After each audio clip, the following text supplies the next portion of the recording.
Hello everyone, আমি রুদ্রাক্ষী। আজকে হাজব্যান্ডের টিফিনের জন্য সুজি দিয়ে একটু ঝাল পোলাও মতন বানিয়ে দিয়েছিলাম।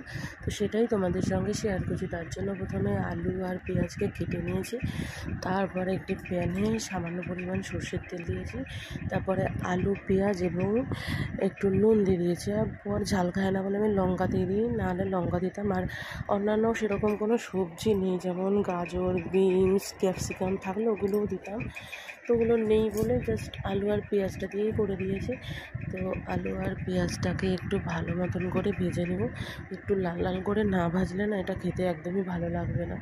দিয়ে ভালো মতন করে এবার ভেজে নিচ্ছি। দেখো পেঁয়াজটা কিন্তু অনেকটা লাল লাল হয়েছে। তো তারপর আমি ভাজা হয়ে যাওয়ার পর এর মধ্যে ড্রাই ফ্রুট দিয়ে দিয়েছি, যেমন ক্যাপসিকাম, বাদাম, চিনেবাদাম আর কাজু বাদাম দিয়ে একটু নাড়াচাড়া করে নেওয়ার পরে আমি সুজিটা দিয়ে দিয়েছি।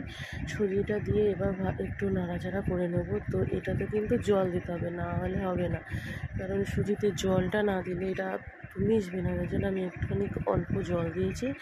জল দিয়ে এবার এটাকে ভালো মতন করে নাড়িয়ে নেবো। নাড়াতে যতক্ষণ না শুকনো একটা থকথকে টাইপের হচ্ছে ততক্ষণ আমি নাড়াতে থাকবো।